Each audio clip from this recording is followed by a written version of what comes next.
So we have this next question. क्या दिया इस क्वेश्चन में? A spherical glass vessel. A spherical glass vessel has a cylindrical neck 8 centimeter long. फिर से मैं क्वेश्चन रिपीट कर रहा हूँ. क्या दिया है? A spherical glass vessel. A spherical glass vessel has a cylindrical neck 8 centimeter long, 2 centimeter in diameter. The diameter of the spherical part is 8.5 centimeter. By measuring the amount of water it holds, a child finds its volume to be 345 centimeter cube. Check whether she is correct, taking the above as the inside measurements and use pi equal to 3.14. ठीक है. So क्या question है हमारे पास? A spherical glass vessel has a cylindrical neck. तो basically हमारे पास एक vessel है जो किस फॉर्म का है? स्फेरिकल, मतलब कुछ इस टाइप से स्फीयर है.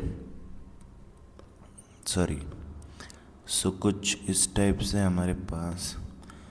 ये डायग्राम मेरे से बनेगा नहीं. कुछ इस टाइप, बहुत गंदा बनेगा ये कुछ. ओ माय गॉड,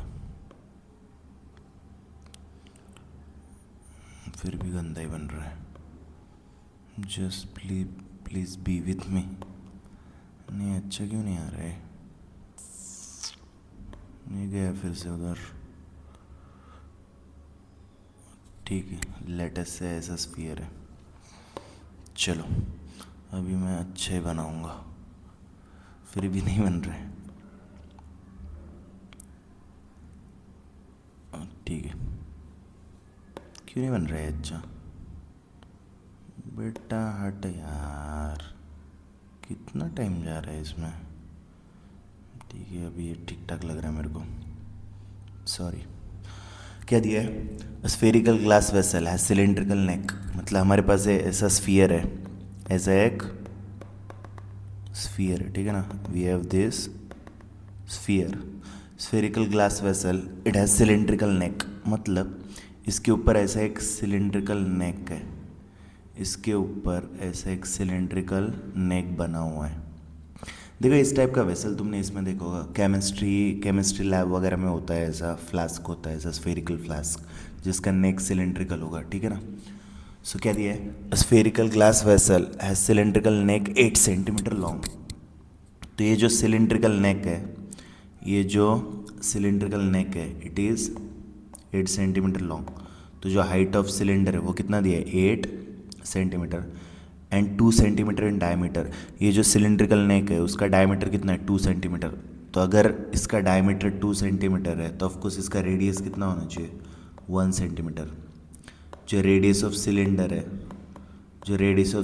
है, it should B 1 centimetre. The diameter of the spherical part is 8.5. The diameter of the spherical part, ये जो स्फीयर है इसका डायमीटर कितना है? 8.5. तो ऑफकोर्स अगर डायमीटर 8.5 है तो रेडियस उसका हाफ होगा. जो रेडियस ऑफ स्फीयर है वो क्या होगा? डायमीटर का हाफ, मतलब 8.5 का half, which is 8.5 upon 2. Okay. By measuring the amount of water it holds, a child finds its volume to be 345 centimetre cube. मतलब अगर किसी बच्चे ने इसमें पानी भर के इसका वॉल्यूम कैलकुलेट किया. क्या किया? ये जो फ्लास्क है इसके अंदर पानी डाला और इसका वॉल्यूम कैलकुलेट किया, तो वॉल्यूम कितना मिल रहा है? 345 centimetre cube. We need to find, check whether she is correct, taking the above as inside measurements. तो मतलब जो इस बच्चे ने इसका वॉल्यूम कैलकुलेट किया है, so we need to check whether she is correct और नॉट. ठीक है. तो मुझे बताओ, अगर मुझे इस वेसल का वॉल्यूम चाहिए, इस टोटल वेसल का अगर मुझे वॉल्यूम चाहिए तो हमें क्या करना पड़ेगा? जो सिलेंडर का वॉल्यूम है उसमें स्फीयर का वॉल्यूम ऐड करना पड़ेगा.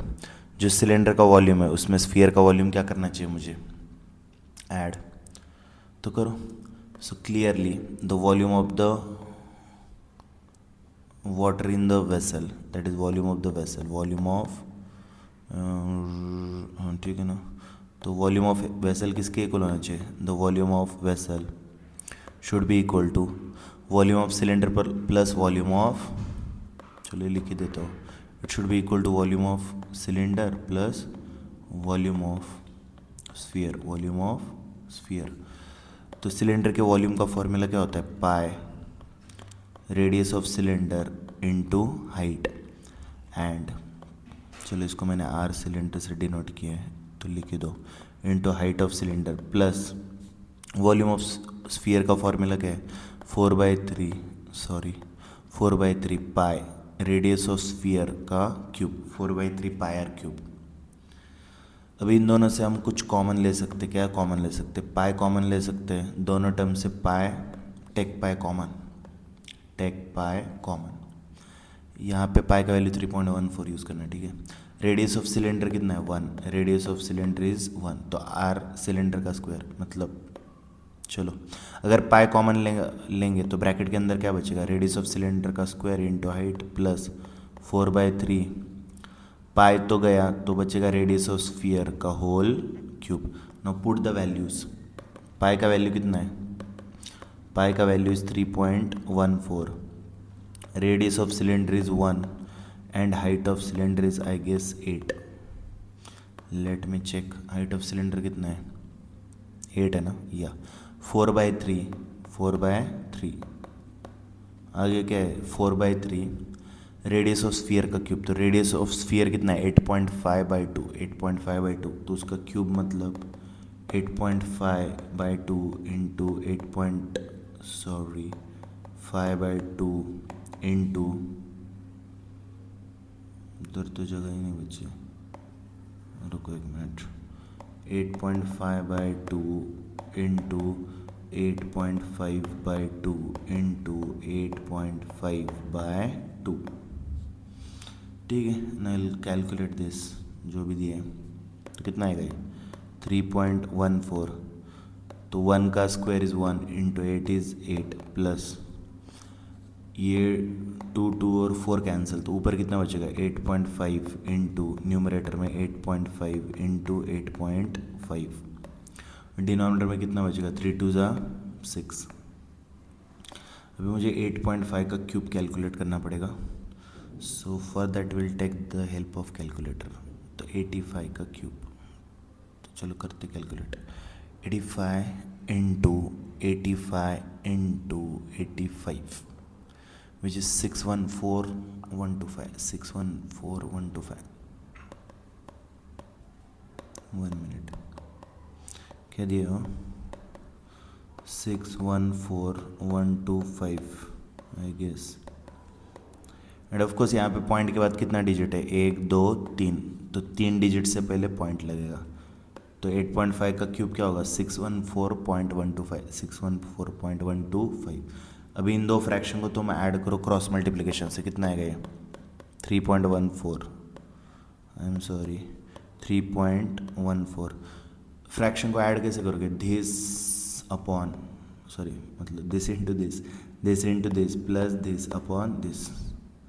यहाँ पे मैंने कुछ मिस्टेक की है, यहाँ पे 6 है बेटा, तो कितना आएगा this into this plus this upon this, तो कितना आएगा 6 इंटू 8 48 प्लस 614.125 एंड अपॉन में आएगा 6। अभी इन दोनों को करता हूँ मैं ऐड, ठीक है ना, जस्ट हैव सम पेशेंस।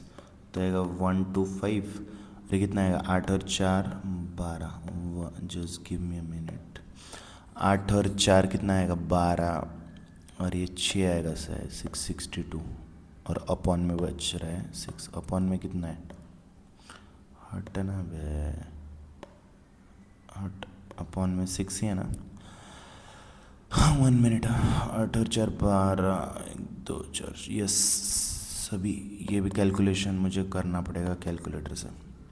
कितना है 662,125, 66 कितना है 662,125 इंटू 3.14, एक मिनट 0.125 है ना, तो चलो पॉइंट ही दे देते ना, 662.125 into 3.14 is equal two divided by 6। अरे यार हाँ ठीक है, डिवाइड बाई 6 तो कितना है, डिवाइड बाई 6 करेंगे तो है 346.512 अप्रोक्स, 346.512 अप्रोक्सीमेट, ये है ना 346,512, ठीक है 346,512 centimetre cube approx. So this is the volume of the vessel which I am getting by calculating it by adding the volume of sphere and volume of cylinder. और जो लड़की ने कैलकुलेट किया था, ये जो चाइल्ड ने कैलकुलेट किया था, वो कितना था 345 centimetre cube. It was 345 centimetre cube, but हमारा कैलकुलेशन आ रहा है 346.512 अप्रॉक्स. तो हम बोल सकते कि जो चाइल्ड ने कैलकुलेट किया है वॉल्यूम वो गलत है, चाइल्ड ने जो वॉल्यूम कैलकुलेट किया वो गलत है, राइट. उसको कम वॉल्यूम मिल रहा है ना, हमें तो ज़्यादा मिल रहा है 346. तो इसका एनसीईआरटी में भी एक्चुअली आंसर गलत मतलब दिया है कि चाइल्ड इज़ इनकरेक्ट, बट ये जितना दिख रहा है उतना सिंपल है नहीं question. The child might be correct, the child might be correct. इसका रीज़न देखो, एक चीज़ मुझे एक चीज़ बताओ, जब अपन ये पूरा वेसल का वॉल्यूम कैलकुलेट कर रहे हैं तो हम क्या कर रहे हैं, इस सिलेंडर और इस स्फीयर का वॉल्यूम ऐड कर रहे हैं. बट मुझे एक चीज़ बताओ, ये जो वेसल है इसमें, ठीक है, एक्चुअली ये जो वेसल है ना, ये पूरा एक कंप्लीट स्फीयर और एक कंप्लीट सिलेंडर से बन ही नहीं सकता. ये जो पूरा वेसल है, the shape would not permit, the shape of this what object won't permit that it will be made up of a complete sphere and complete cylinder. Actually नहीं, क्या बोल रहा हूँ मैं, क्या बोला मैंने अभी, इसको अगर तुम दोनों को अलग करोगे ना, इस दोनों ऑब्जेक्ट को अलग करोगे तो तुम्हें, चलो मैं अलग कर रहा हूँ, तो दोनों को अलग करोगे तो तुम्हें जो ये है ना सिलेंडर, वो तो ऐसे दिखेगा सिलेंडर, पर जो हेमिस्फीयर है ना वो कुछ इस तरीके से दिखेगा, हेमिस्फीयर कुछ इस तरीके से दिखेगा.